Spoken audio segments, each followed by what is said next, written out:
এই ভিডিওতে আমি আপনাদেরকে দেখাবো একটি Asus সিঙ্গেল ব্র্যান্ড রাউটারের কিভাবে আপনি দুটো ওয়াইফাই নাম সেট করবেন। সো বন্ধুরা, আমরা সাধারণত জানি একটি Asus এর ডুয়াল ব্র্যান্ডের রাউটারগুলোতে দুটি ওয়াইফাই নাম এবং দুটি ওয়াইফাইয়ের পাসওয়ার্ড সেট করতে পারি। কিন্তু এখন থেকে আপনি চাইলে আপনার নর্মাল যে Asus রাউটারটি আছে চাইলে সেটিতেও আপনি আপনার দুটো ওয়াইফাই নাম সেট করতে পারবেন, যাকে বলে গেস্ট নেটওয়ার্ক বা মাল্টি এসএসআইডি। আজকের এই ভিডিওতে আমি আপনাদেরকে দেখাবো যেভাবে আপনি আপনার মোবাইল ফোন দিয়ে গেস্ট নেটওয়ার্ক তৈরি করবেন আপনার Asus রাউটারের। তাহলে চলুন বন্ধুরা, আজকের এই ভিডিওটি শুরু করা যাক। সো বন্ধুরা, একটি Asus রাউটারের গেস্ট নেটওয়ার্ক তৈরি করার জন্য প্রথমে আপনি আপনার মোবাইল ফোনটি আপনার Asus রাউটারের সাথে কানেক্টেড করে নিতে হবে। কানেক্টেড হওয়ার পর আপনার ফোনে থাকা গুগল ক্রোম ব্রাউজারে আপনাকে চলে যেতে হবে। গুগল ক্রোম ব্রাউজারে আসার পর আপনারা সার্চ বারে Asus রাউটারের আইপি অ্যাড্রেসটি লিখে নেবেন। একটি Asus রাউটারের আইপি অ্যাড্রেস হলো 192.168.1.1। আইপি অ্যাড্রেসটি আপনারা ভালো মতো লিখে নেবেন। যদি ভুল করেন সেক্ষেত্রে আপনি রাউটারে লগ ইন করতে পারবেন না। এটি হচ্ছে একটি Asus রাউটার আইপি অ্যাড্রেস। এটি লিখে আপনারা সার্চ করার পর আপনাদের সামনে Asus রাউটার এইরকম একটি ইন্টারফেস চলে আসবে। সাইন ইন, এরপরে ইউজার নেম এবং পাসওয়ার্ড বলে দুটি অপশন দেখতে পাবেন। এখানে আপনার রাউটারের অ্যাডমিন লগ ইন পাসওয়ার্ডটি বসিয়ে এরপর আপনি আপনার রাউটারে সাইন ইন করতে হবে।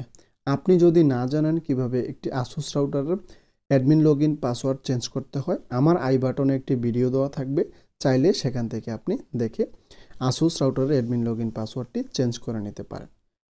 এরপর আপনাকে ইউজার নেমে আপনি আপনার রাউটারের অ্যাডমিন লগ ইন পাসওয়ার্ডটি বসিয়ে দেবেন। দেখুন বন্ধুরা, আমি আমার Asus রাউটারের ইউজার নেম দিয়েছিলাম R00253 বসিয়ে দিলাম। এরপরে নিচেও সেম বসিয়ে দিয়েছিলাম পাসওয়ার্ড। বসানো শেষ। এরপরে আপনারা নিচে সাইন ইন বলে একটি অপশন দেখতে পাবেন। এখান থেকে আপনারা সরাসরি সাইন ইন অপশনে ক্লিক করে দিলেই আপনি আপনার রাউটারে প্রবেশ করতে পারবেন। দেখুন বন্ধুরা, আমি আমার রাউটারে প্রবেশ করে নিলাম। এরপর আপনাকে যে কাজটি করতে হবে, আপনারা চাইলে ডান দিকে আপনার যে ওয়াইফাইয়ের নাম এবং নিচে পাসওয়ার্ডটি দেখতে পাবেন ডান দিকে নেটওয়ার্ক নেম এসএসআইডি, এটি হচ্ছে আপনার ওয়াইফাইয়ের যে নর্মাল নামটি থেকে সেটি। এরপরে আপনাকে যে কাজটি করতে হবে আমি আপনাদেরকে জুম করে দেখিয়ে দিচ্ছি। বাম দিকে চলে আসতে হবে। বাম দিকে আসলে আপনারা 4 নাম্বার অপশনটি দেখতে পাবেন, গেস্ট নেটওয়ার্ক বলে একটি অপশন। আপনারা এখান থেকে গেস্ট নেটওয়ার্ক এই অপশনটিতে টাচ করে দিতে হবে। দেখুন বন্ধুরা, আমি এখান থেকে গেস্ট নেটওয়ার্ক এই অপশনটিতে টাচ করে দিলাম। টাচ করার পর আপনাদের সামনে এইরকম একটি ইন্টারফেস চলে আসবে গেস্ট নেটওয়ার্কের। সো বন্ধুরা, এখানে আসলে আপনারা দেখতে পাবেন গেস্ট নেটওয়ার্ক।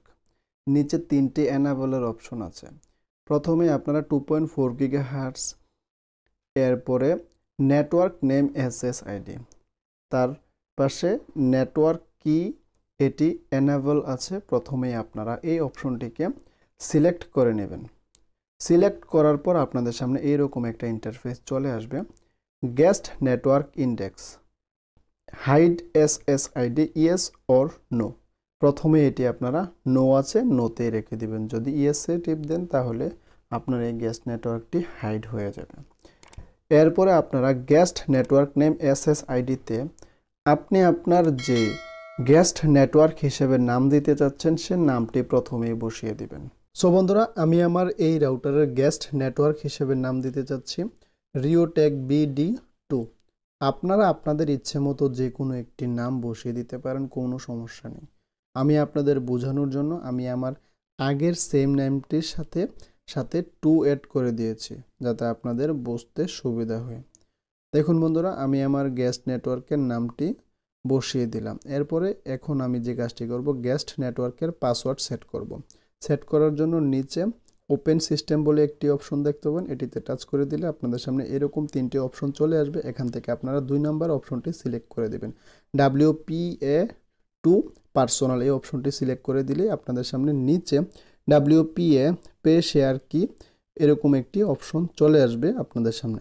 এখান থেকে আপনারা এই অপশনটিতে টাচ করে দিবেন। টাচ করার পর আপনারা আপনাদের এই গেস্ট নেটওয়ার্কের জন্য যে পাসওয়ার্ডটি দিতে চাচ্ছেন সেই পাসওয়ার্ডটি বসিয়ে দিবেন। দেখুন বন্ধুরা, আমি আমার গেস্ট নেটওয়ার্কের নাম দিয়ে দিলাম riotechbd2 এবং গেস্ট নেটওয়ার্কের একটি পাসওয়ার্ড দিয়ে দিয়েছি। পাসওয়ার্ড বসানোর পর আপনারা আপনাদের এই পাসওয়ার্ডের উপরে ক্লিক করে ধরে রাখবেন।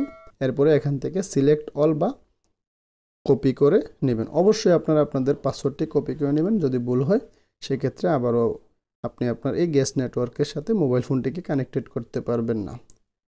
এরপরে আপনারা নিচে অ্যাপ্লাই বলে একটি অপশন দেখতে পাবেন। এখান থেকে আপনারা অ্যাপ্লাই অপশনে ক্লিক করে দিলেই আপনার এই রাউটারের একটি গেস্ট নেটওয়ার্ক তৈরি হয়ে যাবে। তো বন্ধুরা, আমার এই রাউটারের গেস্ট নেটওয়ার্ক তৈরি হয়েছে কিনা সেটি চেক করার জন্য আমি আমার মোবাইল ফোনের ওয়াইফাই অপশনে সরাসরি চলে যাচ্ছি। ওয়াইফাইয়ের অপশনে আসার পর আপনারা দেখতে পাচ্ছেন এখানে আমার আগের ওয়াইফাই নামটি শো করছে এবং নিচে riotechbd 2 নামে যে গেস্ট নেটওয়ার্কটি তৈরি করেছিলাম সেটিও এখানে শো করছে। এখন এটির সাথে আমি কানেক্ট করে দেখিয়ে দিচ্ছি। আমি আমার এই riotechbd 2 এই নামটিতে প্রথমেই ক্লিক করব। ক্লিক করে যে পাসওয়ার্ডটি দিয়েছিলাম সেই পাসওয়ার্ডটি বসিয়ে আমি আমার এই মোবাইল ফোনটি গেস্ট নেটওয়ার্কের সাথে কানেক্টেড করে নেব। দেখুন বন্ধুরা, আমার মোবাইল ফোনটি এই গেস্ট নেটওয়ার্কের সাথে কানেক্টেড হয়ে গিয়েছে। দেখুন বন্ধুরা, riotechbd 2 এটি কানেক্টেড হয়ে গিয়েছে এবং একটু নেট ব্রাউজিং করে আমি আপনাদেরকে দেখিয়ে দিচ্ছি। দেখুন বন্ধুরা, আমি আমার ফোনে থাকা ইউটিউবের অ্যাপটিতে চলে আসলাম। ইউটিউবে আসার পর আমি এখান থেকে গেস্ট নেটওয়ার্কের মাধ্যমে আমি ইউটিউবটি আমার চলতেছে। সো বন্ধুরা, এভাবে খুব সহজে আপনি আপনার মোবাইল ফোন দিয়ে একটি Asus রাউটারের সিঙ্গেল ব্র্যান্ড রাউটারের দুটি ওয়াইফাইয়ের নাম সেট করতে পারবেন। সো বন্ধুরা, আজকের এই ভিডিওটি এ পর্যন্ত। যদি ভিডিও ভালো লাগে থাকে অবশ্যই লাইক, কমেন্ট, শেয়ার ও সাবস্ক্রাইব করবেন এবং বন্ধুদের কাছে শেয়ার করে দেবেন। ধন্যবাদ। আসসালামু আলাইকুম।